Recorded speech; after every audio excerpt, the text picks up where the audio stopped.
The stars had never seemed so cold as they did on the day the Vareth Dominion entered the Sol system. And Supreme Commander Therax stood on the bridge of his massive dreadnought with his arms crossed behind his back as he watched the distant yellow sun grow brighter on the view screen before him.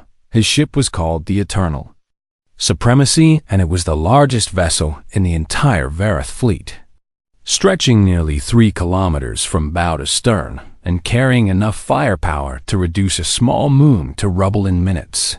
Behind his flagship came the rest of the invasion force. And what a force it was, consisting of 12,000 warships that blotted out the stars as they moved in perfect formation through the darkness of space. Tharek had conquered 17 star systems in his long career, and he had never once failed to bring a new species to its knees before the might of the Dominion. So he saw no reason why this campaign would be any different from the others. The species that called themselves humans had only been traveling among the stars for a few hundred years, which was nothing compared to the 10,000 years of Vareth civilization. And their technology was primitive, at best, according to every intelligence report that Theric had studied. His second-in-command, a tall female named Vestra, approached him with a data tablet in her clawed hands and bowed her head in respect before speaking. Supreme Commander, we have completed our scan of the inner system, and the results confirm what our scouts reported, she said in her deep voice. Tell me everything, Thyrek commanded without turning away from the view screen. The humans have approximately 800 combat vessels stationed near their homeworld, and most of them appear to be small frigates and destroyers with only a handful of larger cruisers among them. Vestra explained as she read from her tablet. Their weapon systems are based primarily on kinetic projectiles and low-yield nuclear devices, and their shields are barely capable of stopping debris impacts, let alone concentrated weapons fire. Thyrek allowed himself a small smile at this news because it confirmed everything he had expected to find. And he felt a sense of disappointment that this conquest would offer so little challenge to his forces. What about their planetary defenses? He asked. Minimal at best, Supreme Commander, Vestra replied quickly. They have some orbital platforms around their homeworld and a few installations on their moon, but nothing that could threaten even a single one of our destroyers. Pathetic, Thyrek muttered as he finally turned to face his officer. These creatures have had centuries to prepare for threats from beyond their world, and this is the best they could manage. It appears so, Supreme Commander, Vestra confirmed with a slight bow. Our analysts believe the humans spent most of their resources fighting among themselves rather than building proper defenses. Typical behavior for a young species, Thyrek said dismissively as he walked toward his command chair in the center of the bridge. They have not yet learned that the universe cares nothing for their petty internal conflicts. He was about to sit down when one of the communication officers at the far end of the bridge suddenly spoke up with urgency in his voice. Supreme Commander, we are receiving a transmission from the human forces, and it is being broadcast on all frequencies. Thyrek raised one of his scaled eyebrows in surprise, because he had not expected the humans to attempt communication so soon. But he was curious to hear what they had to say before he crushed them. Put it on the main view screen, he ordered. The image of the distant sun disappeared and was replaced by the face of a human female. And Thyrek studied her with cold interest as she stared back at him through the recording. She appeared to be older than middle age, with gray hair cut short and gray eyes that seemed to hold no fear whatsoever. And she wore a dark uniform covered in medals and insignia that marked her as some kind of military commander. This is Admiral Helena Vance of the United Earth Defense Force, the human said in a calm and steady voice that carried no trace of emotion. This message is directed at the alien fleet that has entered our solar system. Thyrek leaned forward slightly in his chair as he listened because he wanted to savor every word of what he assumed would be a desperate plea for mercy. This is humanity's one and only warning to you. Admiral Vance continued. Turn your fleet around and leave this system immediately. Because we do not wish for conflict, but we are fully prepared to engage in it if you force our hand. You have 72 hours to begin your withdrawal from our space. And there will be no second warning, no negotiations, and no exceptions to this deadline. If you choose to ignore this message and continue your advance toward our homeworld, then you will face the full might of humanity's defense forces. And I promise you that many of your ships and many of your soldiers will never see their homes again. The Admiral paused for a moment, and her gray eyes seemed to stare directly at Thyrek through the screen, as if she could somehow see him watching her. We know what your Dominion has done to other species, she said coldly. We know about the slavery and the genocide and the countless worlds you have stripped of resources and life. We will not allow the same fate to befall our people or our world. This is your only chance to avoid destruction. So I suggest you take it seriously. The transmission ended abruptly, and the view screen returned to showing the distant sun as the bridge fell into complete silence, with every officer looking toward their supreme commander to see how he would react for a long moment. Thyrek said nothing at all as he processed what he had just witnessed. And then he did something that surprised even himself. He laughed. It started as a small chuckle deep in his throat, but quickly grew into a full roar of amusement that echoed throughout the entire bridge. And soon his officers were laughing along with him because they understood the absurdity of what the human had just said. Did that creature just threaten us? Thyrek managed to ask between bursts of laughter.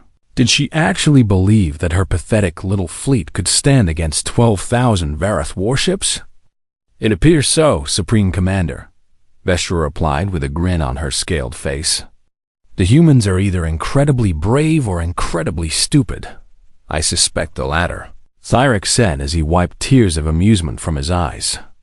But I admire their spirit even if it is misplaced. He turned to his communications officer and gestured for him to prepare a response. And he composed himself before speaking a loud and clear voice. Foolish creatures of Earth. I am Supreme Commander Thyrek of the Vareth Dominion, and I have crushed civilizations that were ancient before your species learned to walk upright.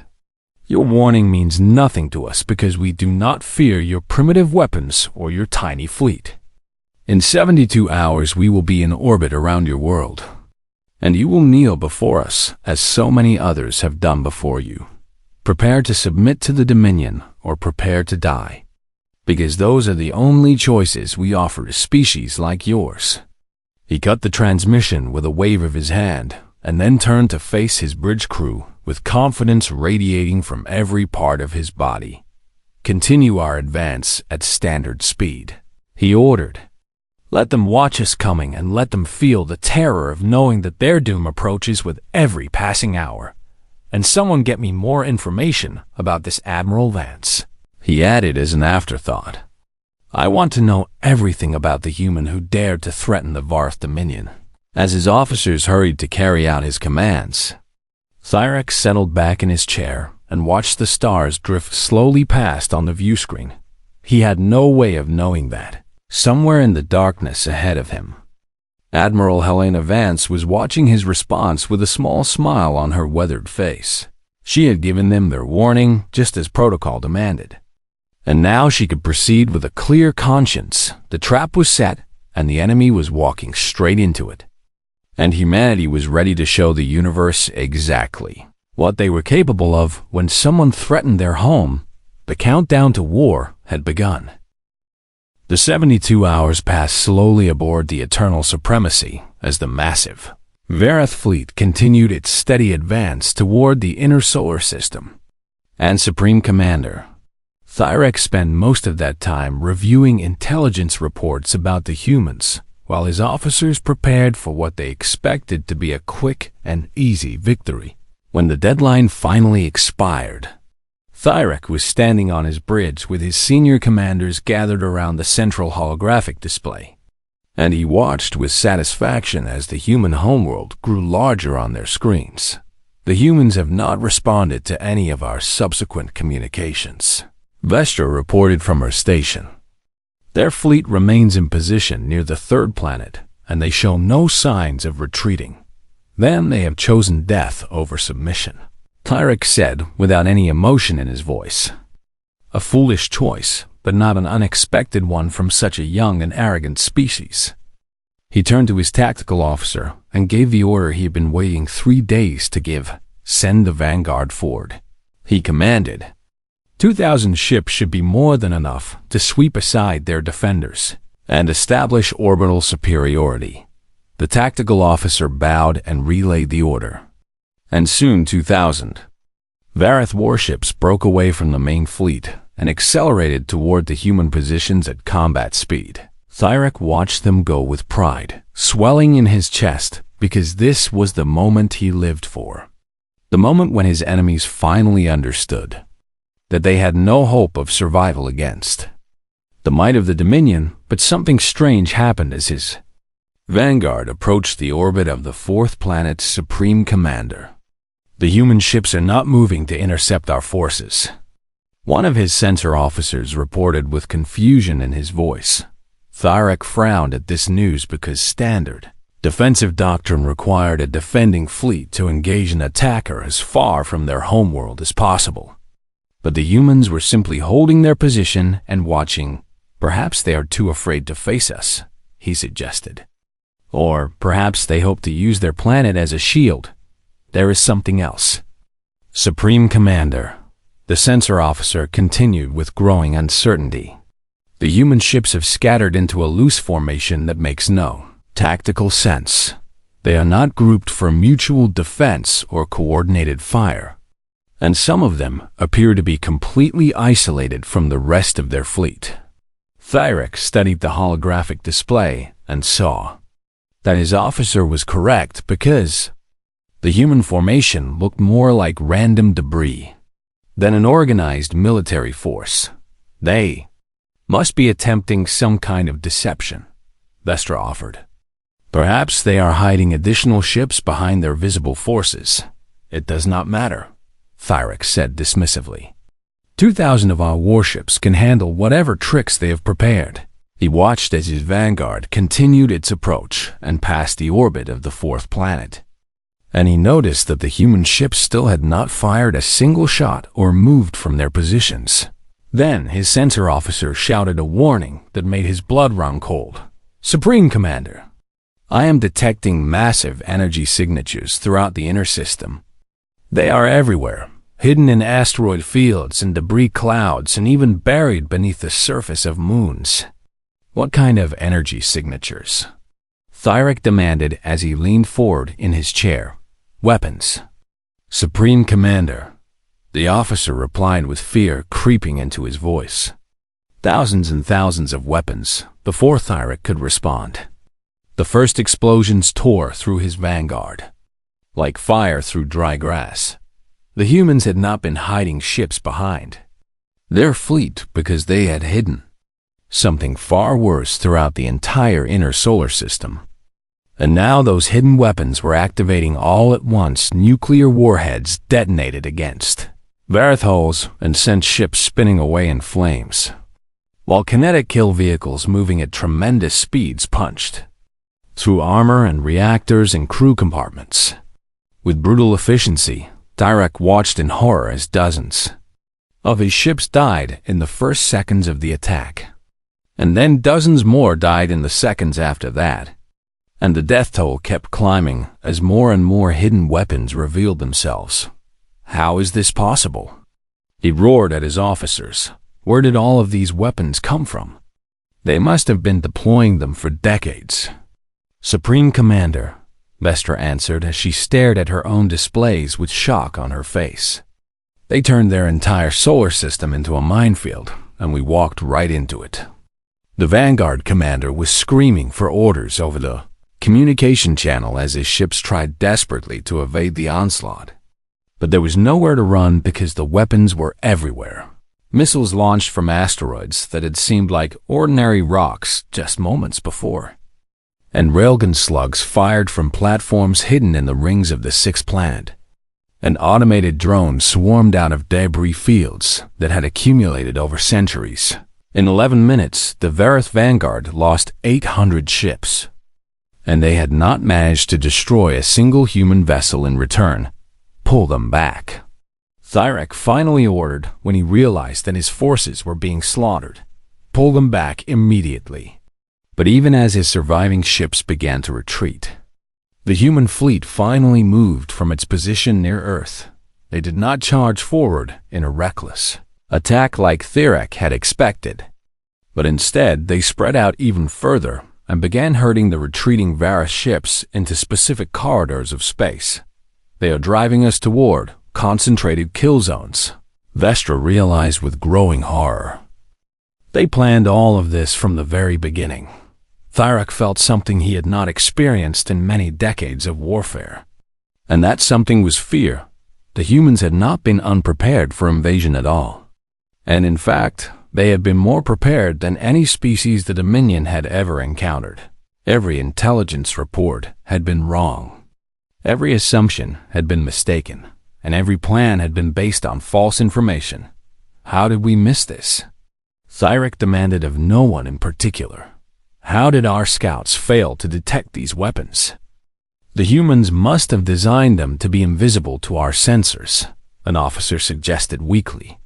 They knew we would be watching, and they built their defenses specifically to avoid detection. Thyrek realized that he had been outmaneuvered before the battle had even begun, and the knowledge filled him with a rage that burned hotter than any star.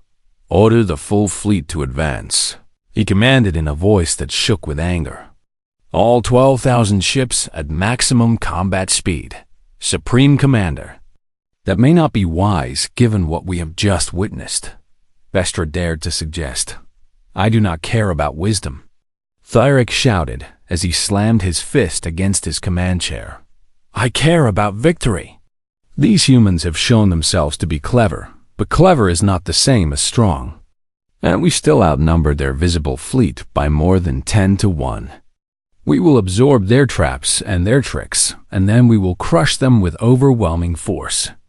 The order went out, and the entire Vareth invasion fleet surged forward into the inner system. And Thyrek watched with grim determination. As more of his ships fell to hidden weapons and ambush attacks, he was willing to lose thousands if that was what it took to reach Earth and burn it to ash. But as his fleet pushed deeper into human territory and the casualties continued to mount, a small voice in the back of his mind began to whisper doubts that he refused to acknowledge. What if the mines and missiles were not the humans' only surprise? What if there was something worse waiting for him at the end of this gauntlet? He pushed those thoughts aside and focused on the battle ahead, because he was Supreme Commander Thyrek of the Vareth Dominion, and he had never lost a war in his entire life. He was not about to start losing now. Not to a species that had barely left the cradle of their own world, but somewhere far ahead. Admiral Helena Vance was watching the Vareth advance on her tactical displays, and the small smile on her face had grown into something that almost resembled satisfaction.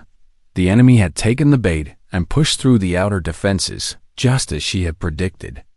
And now it was time to show them what humanity could really do when backed into a corner. She turned to her own officers and spoke in a calm voice that carried absolute confidence. Signal all commands, she said quietly. Execute Phase 2. The real battle for Earth was about to begin. The Vareth Dominion had studied humanity for nearly 50 years before launching their invasion, and they had gathered vast amounts of data about human technology and military capabilities and economic output. They knew how many ships the humans had and what kinds of weapons those ships carried, and they knew the locations of every human colony and military base in the solar system. But they had made one critical mistake in all of their careful preparations, and that mistake would cost them everything they had. They had studied what humans could do, but they had never bothered to study what humans had done throughout their long and bloody history. If they had taken the time to read human history books instead of just scanning human weapons, they would have learned that this small species had spent its entire existence fighting itself with a passion and creativity that bordered on madness. They would have learned about the two great wars that had killed hundreds of millions of humans in just a few decades, and about the weapons of mass destruction that humans had invented and then pointed at each other for generations.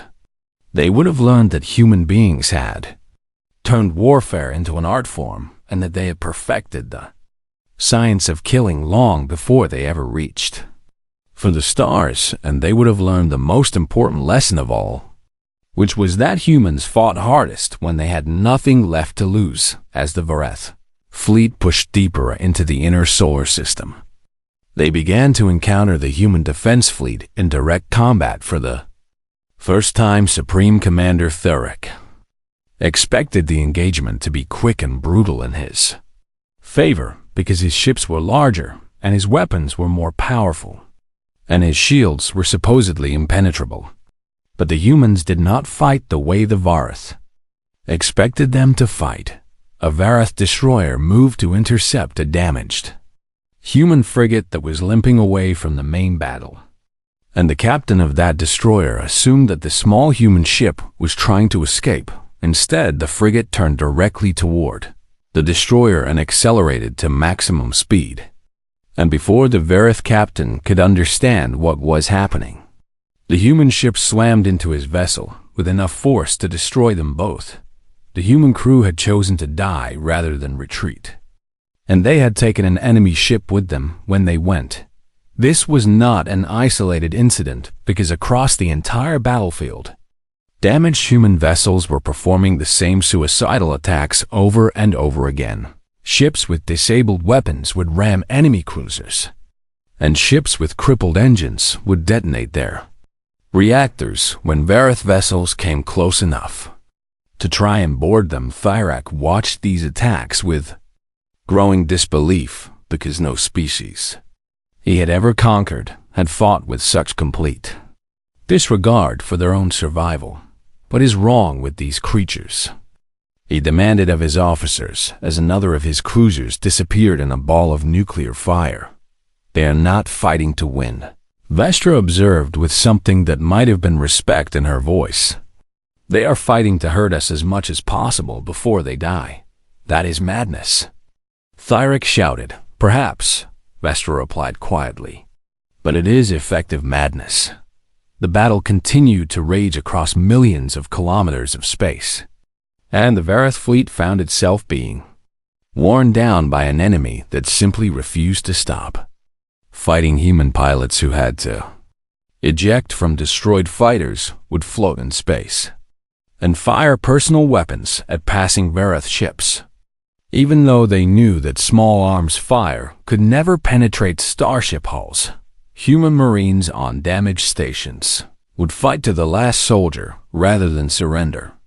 And when they ran out of ammunition, they would fight with knives and tools and bare hands. One human destroyer that had lost its main engines managed to broadcast a jamming signal that overloaded Vareth communication arrays across 300 ships, causing chaos and confusion that cost the Dominion dozens more vessels. Theric had never seen anything like this level of dedication and sacrifice, and he began to understand why human history was written in so much blood. These were not peaceful explorers who had stumbled into the stars by accident, and they were not naive idealists who believed that the universe would treat them fairly. These were warriors, born from a world that had taught them that survival had to be earned through struggle and pain and sacrifice. And now those warriors were fighting for their home, just when Theric thought the situation could not get any worse. The moon of Earth revealed its true purpose. The gray surface of Luna had always seemed barren and empty to Vareth scanners. But that was because the humans had buried their most powerful weapons deep beneath the rock and dust. Massive railgun installations opened fire from hidden bunkers, and each shot carried enough kinetic energy to punch completely through a Vareth capital ship from bow to stern. The first salvo caught Thyrak completely by surprise and destroyed 7 of his largest battleships in the span of just a few seconds. Where did those shots come from? He roared at his tactical officers. The moon, Supreme Commander, came the panicked reply. The humans have turned their moon into a fortress. Thyrak ordered his ships to return fire on the lunar surface, but the railgun installations were too deep underground for orbital bombardment to reach them. And every time his ships moved into optimal firing position, they were picked off by the deadly accurate human gunners. The battle had been raging for nearly 6 hours when Admiral Vance finally played her final card. Across the entire solar system, ships that had appeared to be destroyed suddenly came back to life. Thyrak watched in horror as hundreds of vessels that his forces had blown apart and left for dead began to reactivate their engines and weapons. And he realized that the humans had fooled him once again. Those ships were never crewed. Vestra said his understanding dawned on her face. They were drones designed to look like manned vessels. The humans let us destroy them so we would think we were winning, she continued. And now they have risen from the dead to attack us from behind. The drone fleet that emerged from the wreckage numbered in the thousands. And these autonomous killing machines carried no crews that needed food or rest or oxygen. They could accelerate faster than crewed ships and maneuver more sharply. And they had no fear of death. Because they had never been alive in the first place, Thyrak finally understood the terrible truth that Admiral Vance had hidden from him. Since the beginning of the battle, the 800 human ships he had seen defending Earth were never meant to stop his invasion, and they were never meant to win the battle on their own. They were the distraction, the visible threat that he had focused all of his attention on while the real human war machine prepared to strike from every direction at once. The mines had been the first layer of defense, and the suicidal crews had been the second layer, and the lunar railguns had been the third layer. But the drone fleet was the killing blow, the weapon that would turn this battle from a costly victory into a catastrophic defeat, as thousands of autonomous warships swarmed his fleet from all sides. Supreme Commander Thyrak finally allowed himself to feel the emotion he had been suppressing since the battle began. Fear, real, primal, overwhelming fear, because he realized in that moment that humanity had not been preparing to defend their home for years or decades. They had been preparing for centuries, building weapons and training soldiers and waiting for the day when some foolish species would come to their door looking for conquest. And now that day had arrived, and the foolish species was his own. Thyrak looked at the tactical display and saw his fleet dying ship by ship. And he knew that he had led his people into a trap from which there was no escape. The humans had warned him, and he had laughed at their warning. Now they would make him pay for his arrogance with the lives of millions of Vareth soldiers, and there was nothing he could do to stop them. The battle for Earth lasted 9 days, and each of those days brought fresh horrors for the Vareth Dominion. By the third day of fighting, the mighty invasion fleet had been reduced from 12,000 warships to just 6,000.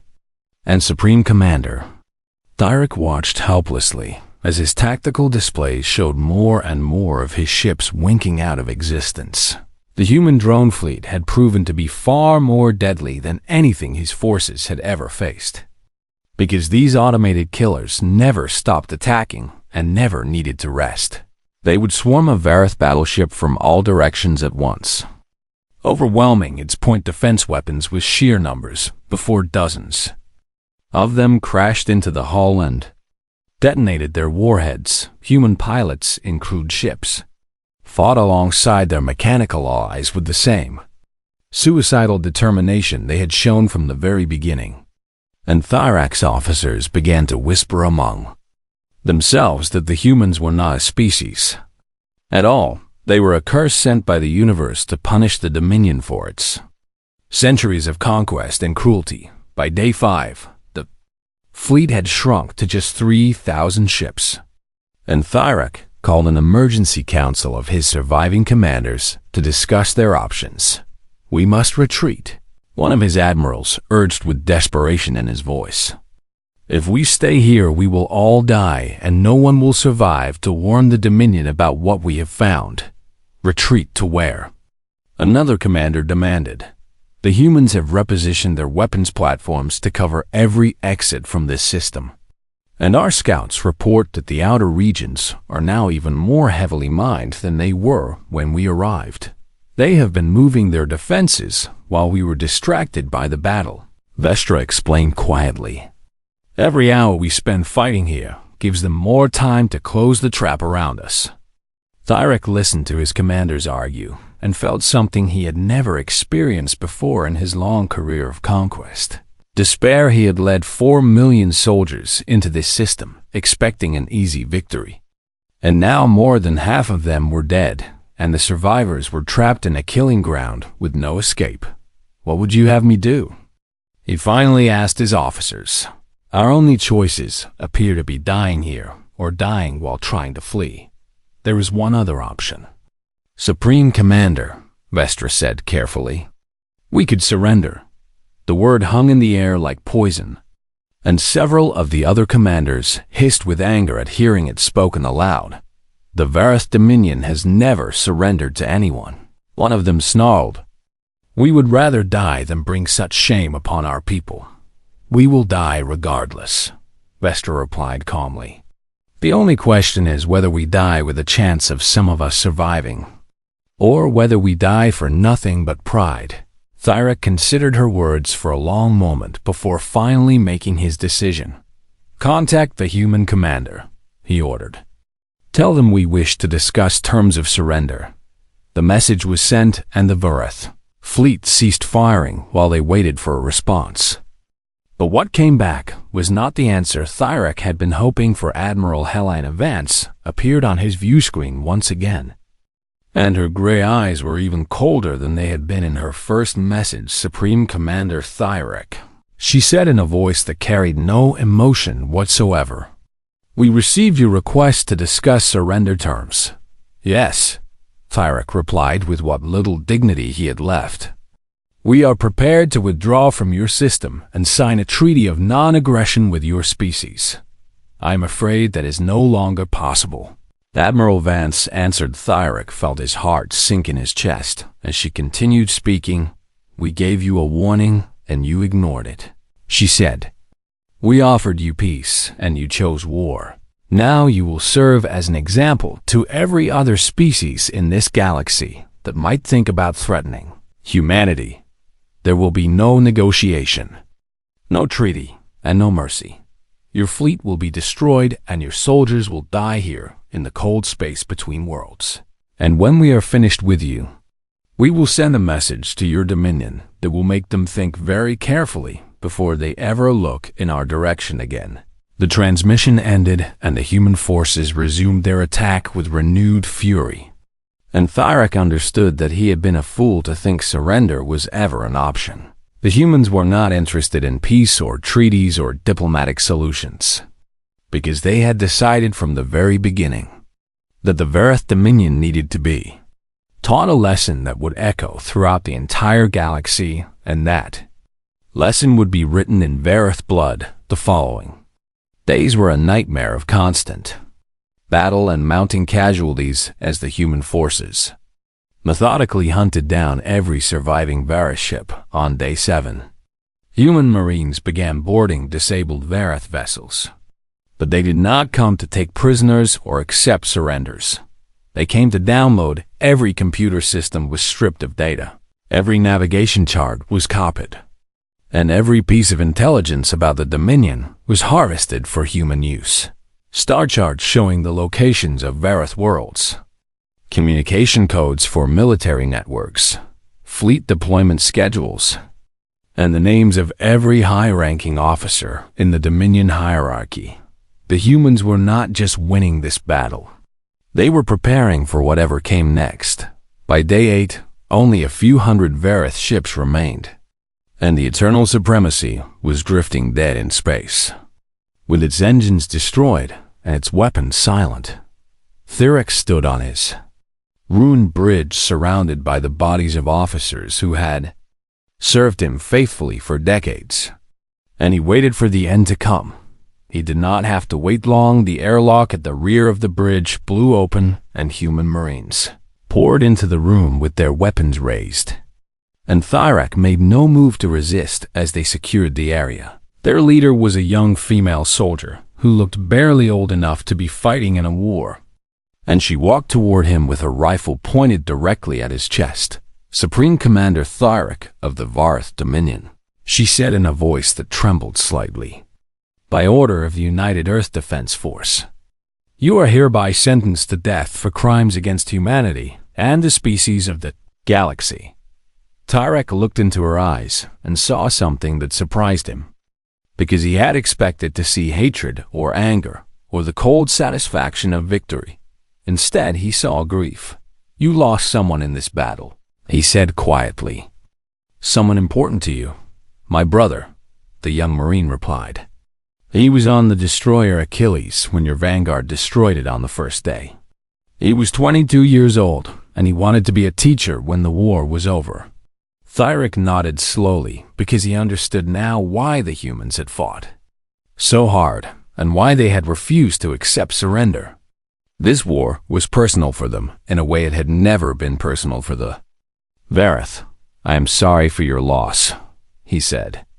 And he was surprised to find that he meant it. The young Marine stared at him for a long moment before finally responding. "No, you are not," she said quietly. "But you will be." She raised her rifle and fired without hesitation. And Supreme Commander Thyrak of the Vareth Dominion fell dead on the deck of his own flagship. The young Marine looked down at his body for a long moment before turning to her squad. "Strip the computers and plant the charges," she ordered in a voice that had stopped trembling. "We have work to do." The Eternal Supremacy exploded an hour later, and with it died the last hope of the Vareth invasion fleet. Of the 12,000 ships and 4 million soldiers that had entered the Sol system, only a handful would survive to see the aftermath, and those survivors would carry a message back to the Dominion that would change the galaxy forever. 3 months after the battle ended, a single Vareth escape pod drifted through the outer reaches of the Sol system toward the distant stars.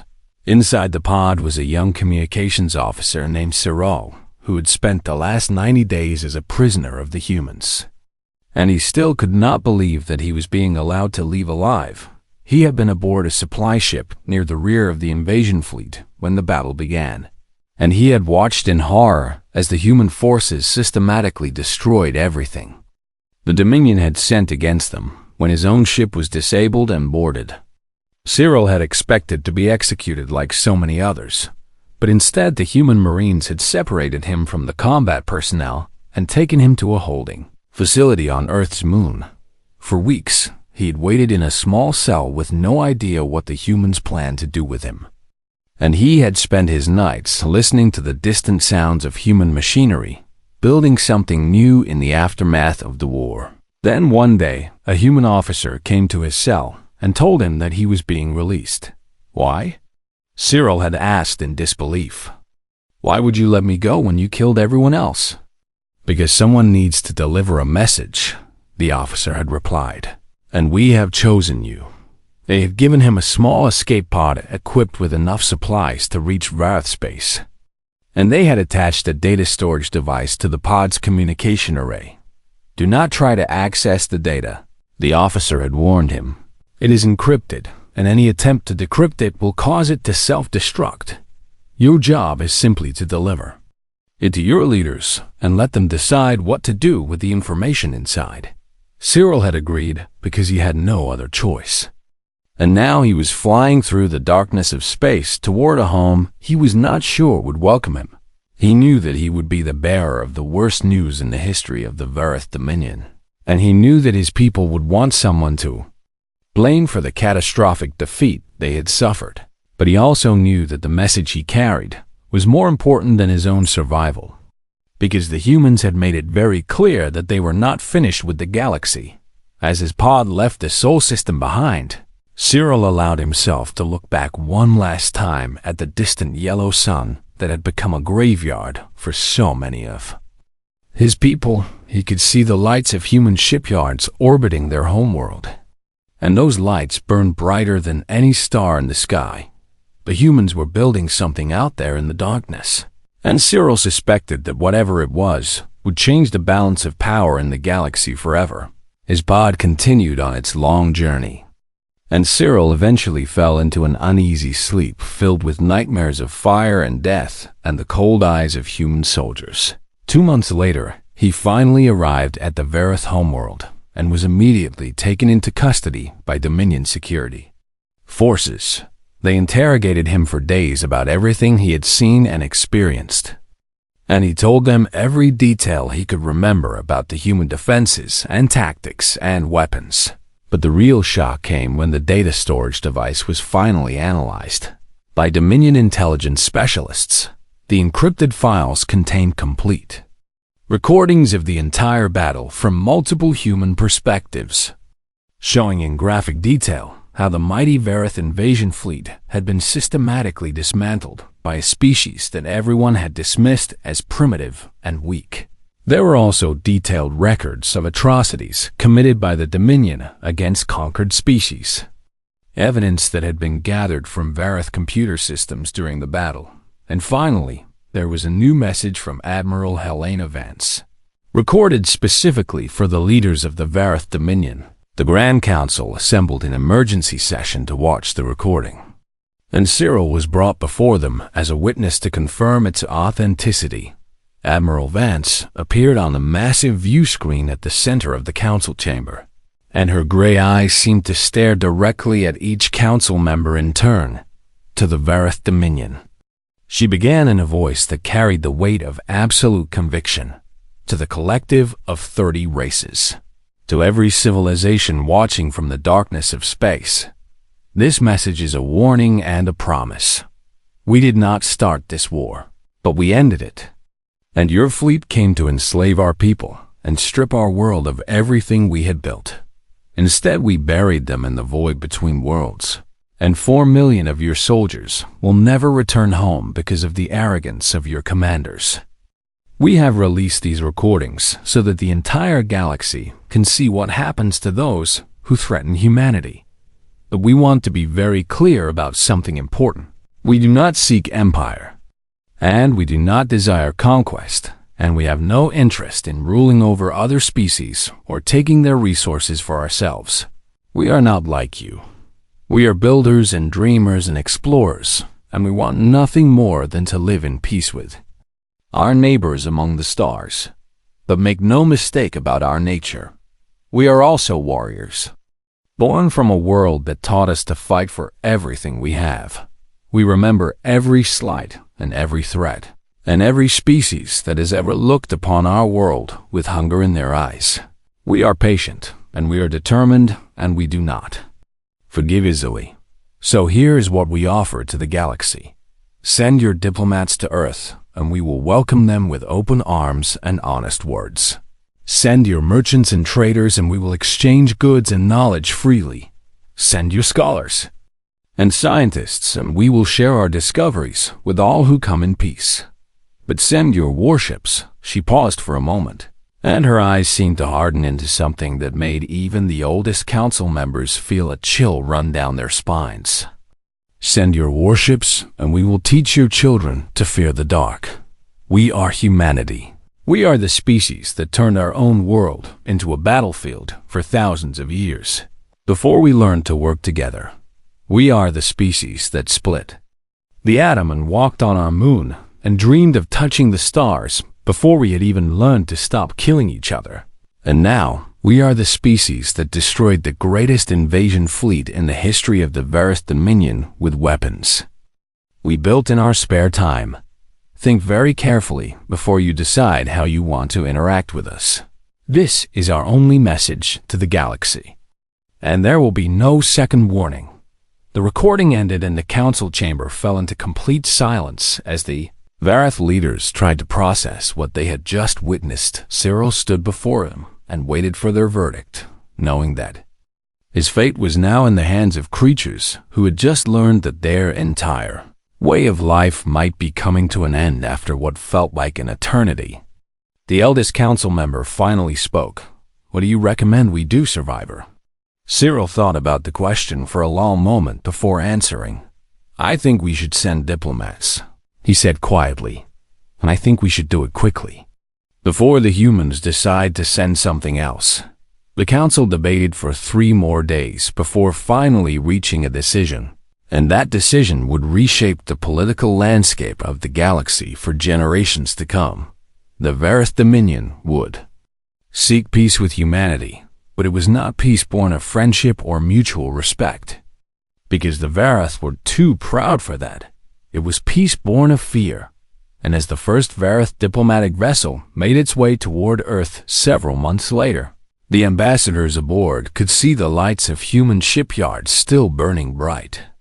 In orbit around the blue planet, the humans were still building, still preparing, still watching the stars with eyes that had learned to see threats in every shadow. They had announced themselves to the galaxy with fire and blood and the destruction of an entire invasion fleet, and the universe would never forget the lesson they had taught. Some species were not meant to be conquered. Some species were meant to be feared, and humanity had proven that they were one of those species. The stars had once seemed cold and empty to the young humans who first looked up at the night sky and wondered what was out there. Now those same stars burned with the light of human ambition and human industry and human determination, and somewhere in the darkness between worlds, the rest of the galaxy watched and waited and wondered what would happen next. Because one thing was certain: humanity was just getting started.